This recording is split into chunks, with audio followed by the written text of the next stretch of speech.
I hope you can see it. So today I'm going to talk about the experiencing of the death and how GIS can be used in the phenomenology of funerary practices and how GIS can help us in understanding the sensorial experience of death during the Early Bronze Age in North Mesopotamia. So as we know, the funerary sphere is a locale structured by sensorial flows and new sensorial possibility to emerge and new sensorial modalities to be activated. This is because it is perceived during an altered state of consciousness. Today I'm going to talk about the 3rd millennium BC, so the early Bronze Age in the North Mesopotamia, which is the area northwestern of Iraq, northeastern of Syria, and southeastern of Turkey. So as we know from the textual and iconographic evidences, the funerary rituals and the funerary sphere in the early Bronze Age Mesopotamia is made of several different rituals, the importance of providing a grave, funerary offerings, preparing the body, and having rituals for funerary and funerary rituals in general, and ceremony of fasting the deceased. Then we have also name calling ceremonies and post-burial offerings, which include the performance of funerary banquets, so with the inclusions of food and drink. So from this very brief excursus on the funerary sphere, we can actually understand that the funerary experience had many different sensorial modalities. So we have visibility, we have movement and proximity, either with the funerary ritual itself or with the deceased. We have several sounds and several music, several odors which play a huge role within the funerary rituals, and then taste. So my research is to understand the sensorial experience. So first of all, I would like to explain you how the sensorial experience work. So this is the representation of the human world. With the world, we can define the surrounding world that we can experience with our senses. So our senses here can recall part of what you saw, you heard, you smell during, for example, a funeral.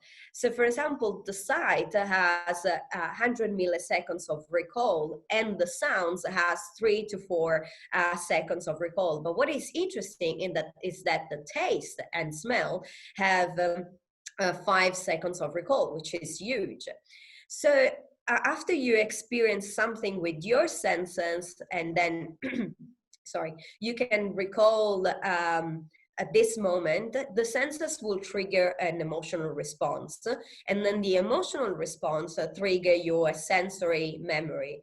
Your sensory memory then will build a long-lasting memory or a short-term memory.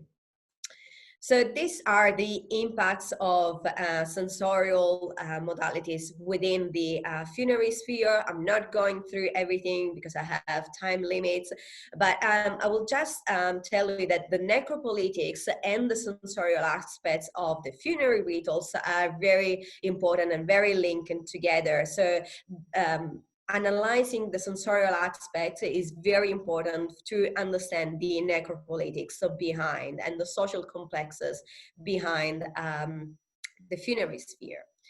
So this is the part that I'm going to talk about GIS and how GIS can help to figure out the sensory experience of death. I'm going to talk specifically on the challenges that I face for this type of research. The site that I'm going to present today is Ebla, is a 3rd millennium site, very important, but most of all, it's very important because of the cuneiform tablets that were found in this site. Thanks to these funerary tablets, we know a lot about their beliefs, we know a lot about things that are not visible, tangible in the archaeological context. The tomb that I'm going to analyze is the Epigeum G4, which is within the Palace G, and it is in front of the Temple of Kura. The Temple of Kura is very important for the ritual journey of the either called coronation ritual or marriage ritual or funerary, of ancestor veneration rituals. So it's very important also for this close relationship with the kingship and with the ancestors.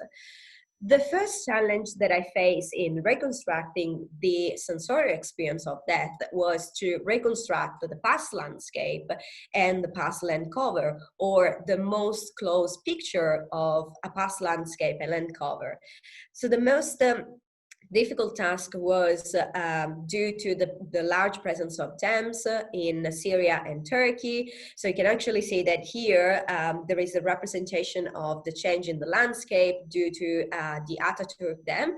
So a lot of sites and a lot of places here were flooded and they changed.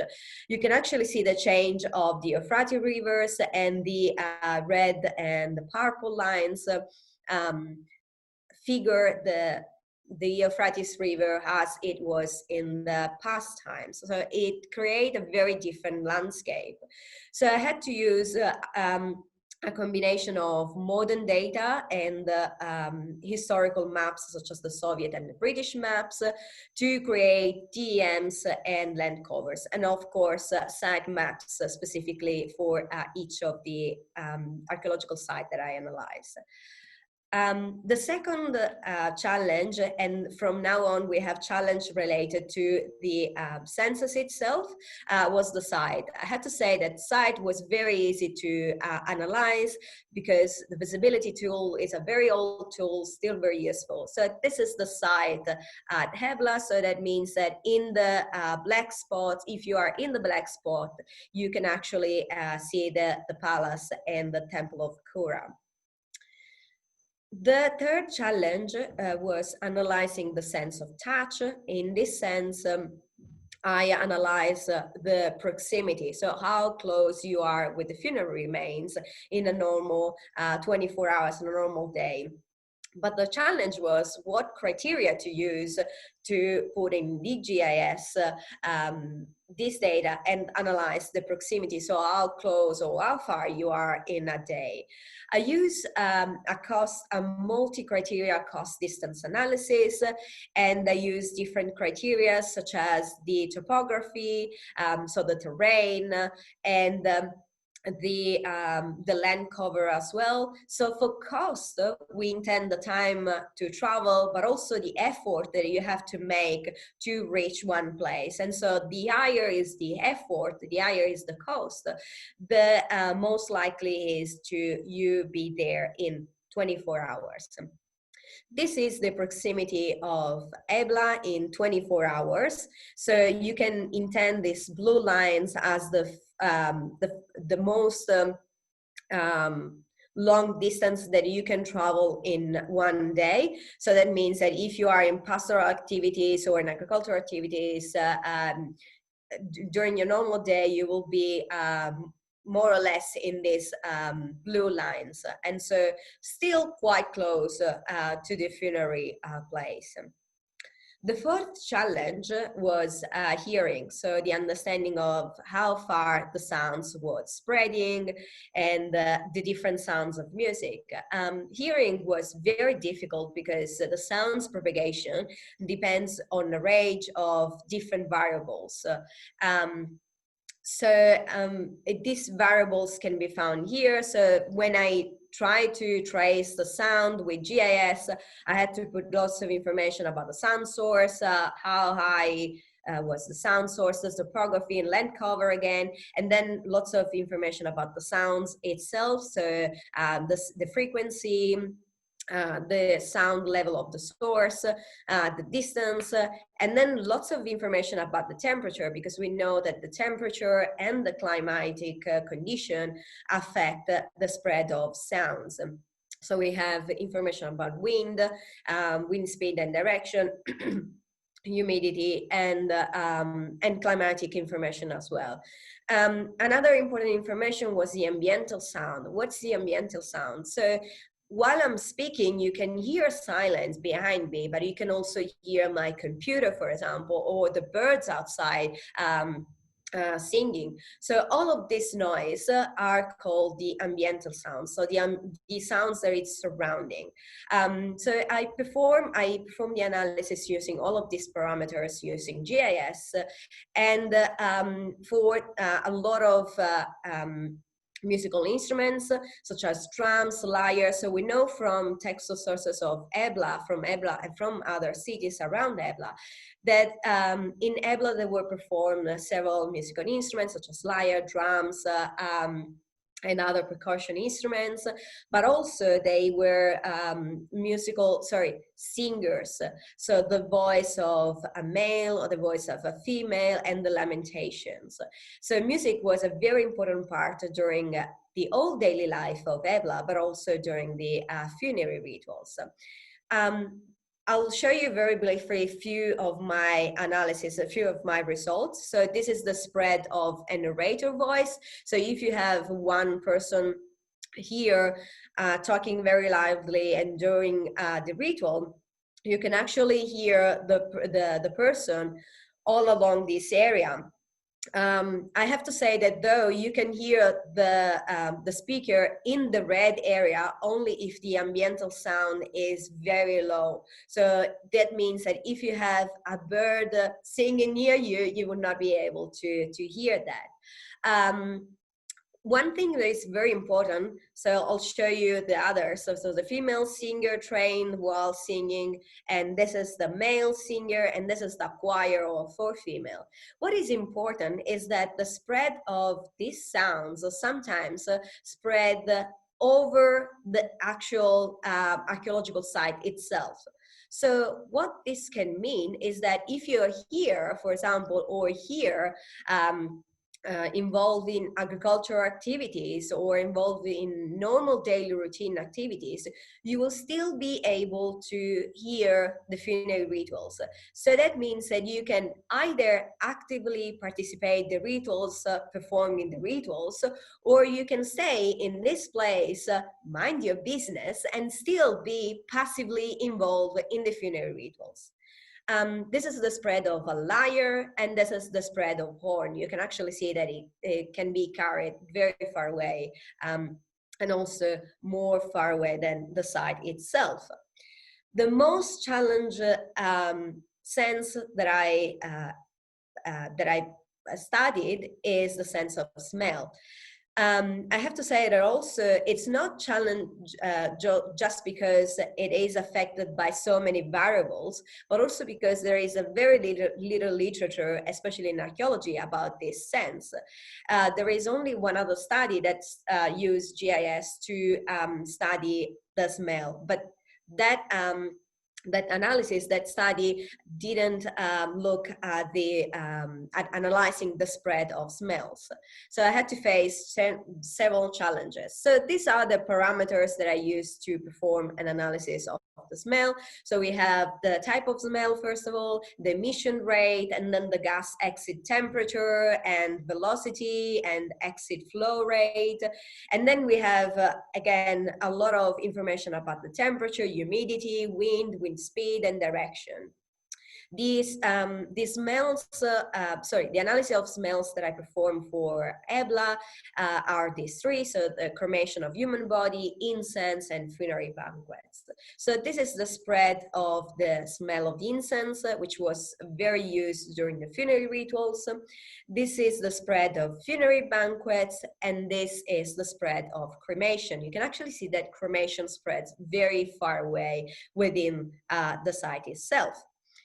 My last challenge was taste. Of course, taste so far cannot be investigated through GIS, but hopefully in the future we will cover also this. So I call taste the problematic sense because it's very important during the funerary rituals. We know that there were several rituals involving food and drink, but it cannot be understood through GIS so far.